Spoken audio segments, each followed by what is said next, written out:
Hi, it's Sean Holyfield with Amazing Workplace, CEO and founder. Today, I'm going to talk to you about Net Promoter Scores or Net Promoter Scores. So, the Net Promoter Score is where a company takes the idea of a Net Promoter Score question, which is simply, would you recommend our product or service to a friend or colleague? Let me repeat that more slowly. Would you recommend our product or service to a friend or colleague?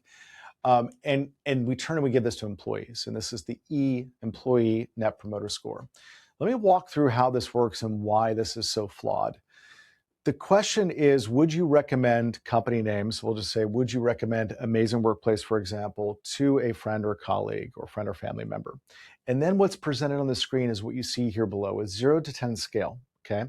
And the person is asked to circle the number that most closely aligns with their response to this question, okay? Herein lies the problem. Clearly, whoever designed this never worked with attorneys. I'm a lawyer. Lawyers pretty much you're guaranteed that they're not going to give you higher than an 8. And I'm not picking on lawyers when I say that. Just their viewpoint is that, yeah, it's just like, nothing's perfect, right? Well, here's the magic behind this survey area, this survey question that's asked or how it gets scored. Anything below a 6, you're called a detractor. That means that according to the scoring, you're someone who is going to basically not in any way recommend your company to anyone. Let's say, for example, you pick a 5.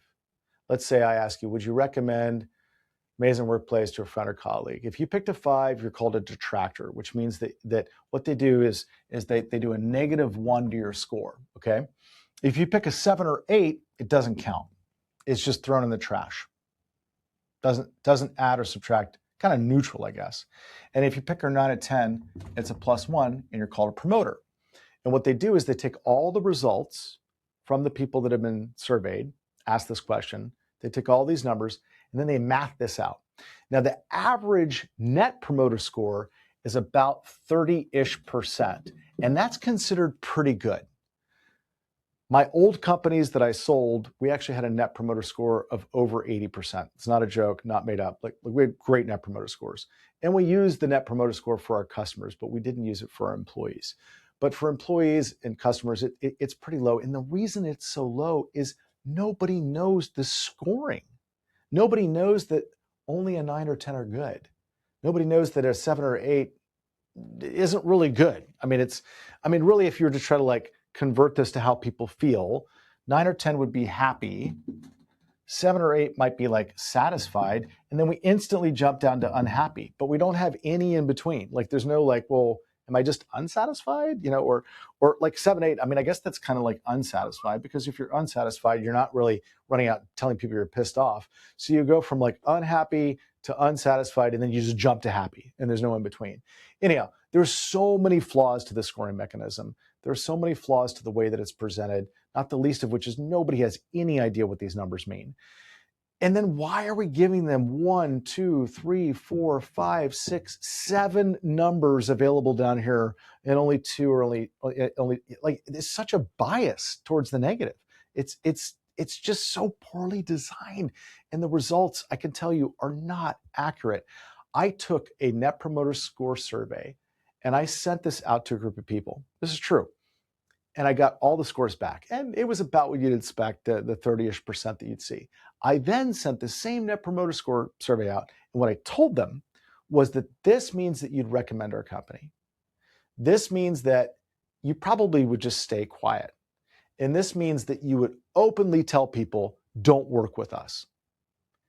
And the scores jumped to over 80% by just simply telling people what these things mean. Now, it's quite possible that the people that created the Net Promoter Scores, we know who they are listening to this and they're like, "Oh, that's a great idea. We're gonna fix our Net Promoter Scores and actually tell people what they mean." Okay, great. But really, what's missing here is that we're not actually finding out how people feel, and we're not actually finding out why they feel that way. Because if we're asking, would you recommend a company, that doesn't tell me that the person is happy. It doesn't tell me that they're unhappy. It just simply tells me whether they'd recommend someone. Take for example, the following example. Let's just take this example, okay? I absolutely love my Apple computer. I love it. I think Apple products are incredible.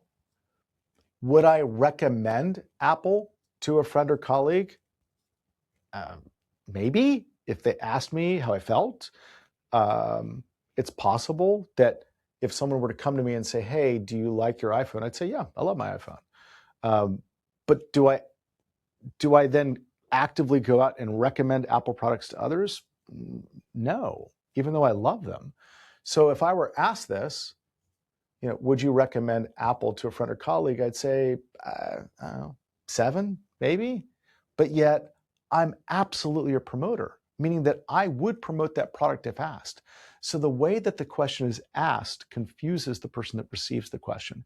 The way that the question is asked, it doesn't really tell me whether or not people are happy with my product or happy with my service and why they feel that way. It kind of falls into this weird bucket of, I'm trying to figure out whether or not somebody would recommend me or not, but I'm not actually giving them enough information. The scoring system is really vague, and I'm not asking the question in a way that allows them to really give me the information that I really want. Because what I really want to know is, what are the group of people that are out there telling others about my product and service? What are the group of people that get a tattoo? They're like, hey, I'm gonna have a tattoo right here, and it's gonna have Apple all over it, right? Like that's that 9 or 10. Like if I'm actually rescoring this, that's that 9 or 10. Like who are the people that are actually out there promoting my product and I haven't even asked them, right? Then there's the next bucket of people, which are who are the group of people that would absolutely promote me if asked? And that group gets completely missed in the scoring system. Where's that group of people that if they're approached and asked, hey, what's the best computer you've ever used? A Mac. I love Macs. That's a promoter. Now, maybe not a promoter in the way that it's been defined by Net Promoter Score, but it's absolutely a promoter. That's on Team Apple, right? Then you have that middle bucket, right? That bucket that's like, it's okay. They're satisfied, right? They're not upset. They're not unsatisfied. They're not happy. They're not excited, but they're in that middle bucket of like, yeah, it's okay. And obviously, if someone were to ask them that question, they would say, yeah, it's okay. It may not positively influence the person to buy, but it doesn't really detract from the likelihood that a person will buy. Like, okay. I mean, is there something bad about it? No, I don't know. I'm not really into computers, or I don't really care about phones, or there's so many reasons why that satisfied answer is the right answer. And it absolutely could be that the person loves the company, they love the product, they just don't particularly give a crap about this subject, right? And there's no room for that in this scoring. Then the next bucket is unsatisfied. Like, hey, what do you think about the Apple computer? Like, I don't know that I like it as much as my PC. I'm not unhappy with it, but like, So there's a little bit of negative there. And that could actually be a little bit of a detraction. We're starting to really move towards that detractor, right? We're starting to move towards that, this could negatively influence. But sometimes in that unsatisfied bucket is like something shy of upset, something shy of bad experience. It's more of a, I don't know that I like it better. I mean, I kind of like my PC. Again, it's not negative about Apple. I just really like the PC. So that unsatisfied bucket, which doesn't get represented here really at all, allows room for people to share more about how they feel about the product and why. Then we get to unhappy and very happy. Unhappy is truly, I'm not going to recommend you. And that's kind of where it stops.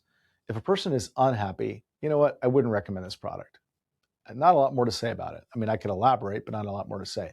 And the very unhappy people, those are the people that are on Glassdoor.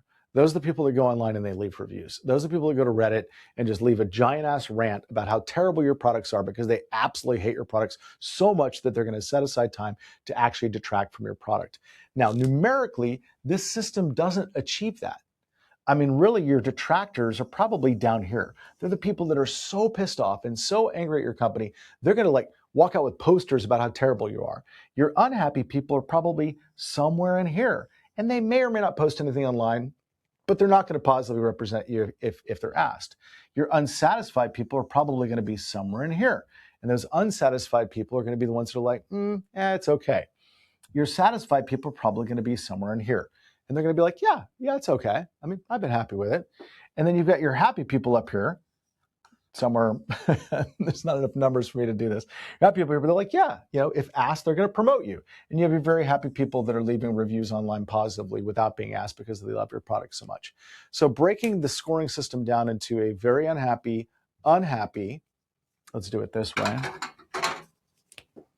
very unhappy. That marker is no good. We'll toss that one. We'll do it this way. Very unhappy, unhappy, unsatisfied, satisfied, happy, very happy. Might just be a more effective way to find out how customers or employees feel, wouldn't you say?